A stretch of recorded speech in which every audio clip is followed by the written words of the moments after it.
This might be the first iPhone leak in years that actually changes everything because Apple is quietly killing something they've spent almost a decade defending and replacing it with technology that feels more like a prototype than a consumer product.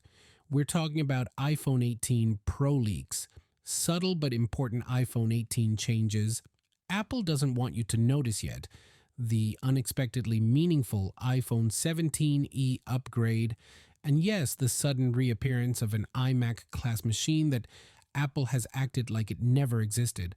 By the end of this video, one of these leaks is going to completely reframe how you see Apple's roadmap. Let's start with the one that made me stop, reread the report, and then laugh in disbelief. According to multiple sources tied to internal iOS code and supply chain chatter, the iPhone 18 Pro and iPhone 18 Pro Max are expected to be the first iPhones to ship with under-display Face ID. No notch, no pill, no dynamic island floating at the top of the screen like a permanent design compromise. Instead, Face ID disappears under the display, and the front-facing camera quietly moves to the top left corner like it's trying not to draw attention to itself. Think about what that actually means. Apple spent years telling us the notch was necessary. Then they told us the dynamic island wasn't a workaround, it was a feature. And now suddenly it's gone. That's not just a design change, that's Apple admitting without saying a word that they're done with it. What makes this more interesting is that the rest of the iPhone 18 Pro is expected to look almost identical to the iPhone 17 Pro. Same flat edges, same general shape. Apple isn't selling a new look this time, they're selling a moment. And that moment really starts when you open the camera. For the first time ever, Apple is reportedly adding a mechanical iris to at least one of the rear cameras on the iPhone 18 Pro. This isn't software blur or AI guessing depth. This is a real physical variable aperture, the kind you find in actual cameras. If that sounds technical, here's why it matters. Right now, iPhone portrait photos look incredible until you zoom in and notice weird edges around hair, glasses confusing the depth map, or fingers randomly blurring for no reason. A real variable aperture controls light optically before software even gets involved, which means cleaner bokeh, more natural depth, and far fewer moments where your photo looks like it's having an identity crisis. Ming-Chi Kuo says this is coming to the 48 megapixel main camera, and if that's true, Apple's entire camera narrative changes overnight. This stops being about computational tricks and starts feeling like real camera behavior in your pocket. Powering all of this is the A20 Pro chip, reportedly built on TSMC's 2 nanometer process, bringing more performance with better power efficiency and quietly widening the gap between Pro and non-Pro models yet again. That gap becomes even clearer when you look at what's happening with the standard iPhone 18. Apple is reportedly removing the touch-sensitive camera control button from the base model. On paper, that button was a cool idea. In real life, it was frustrating, too sensitive, too easy to trigger accidentally, and far too picky about how precisely you pressed it. A lot of users ended up ignoring it completely or using it as nothing more than a camera shortcut. Apple pulling it back doesn't feel like a downgrade. It feels like a quiet admission that the execution didn't match the idea. It might even reduce production costs, although let's be honest, no one expects that savings to show up on the price tag. Now this is where things get emotionally complicated. Remember the iPhone Air, the ultra-thin one everyone said was dead on arrival. Despite reports about poor sales and canceled production, it ended up being one of the most loved designs Apple has released in years. It felt incredible in the hand, it was sleek, and for many people it lasted all day just fine. That's why the latest reports are so interesting.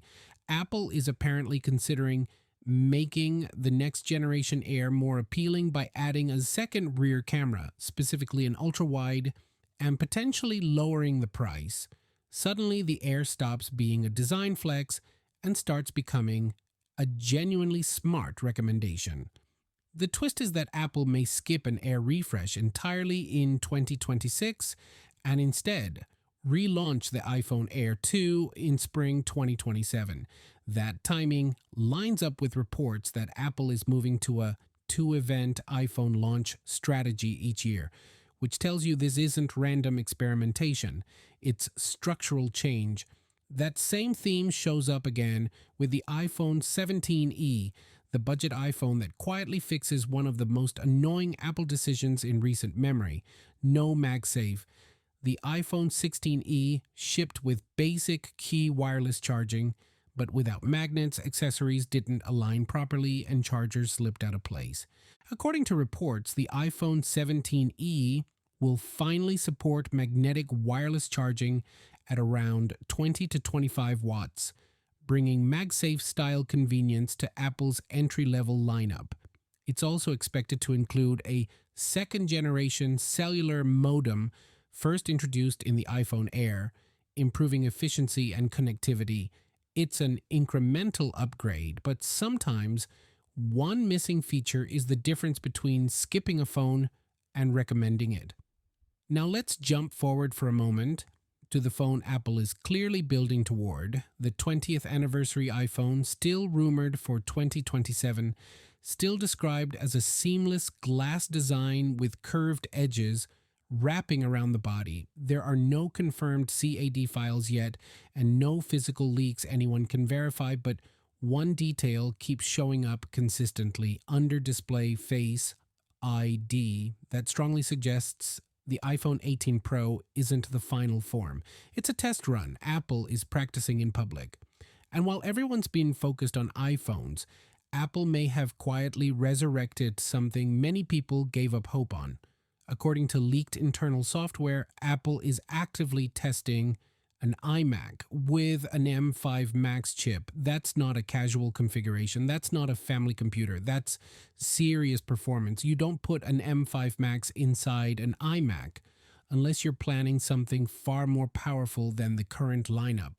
Both Mark Gurman and Ming-Chi Kuo have said an iMac Pro class machine has been in development, and this is the strongest sign yet that it never truly died.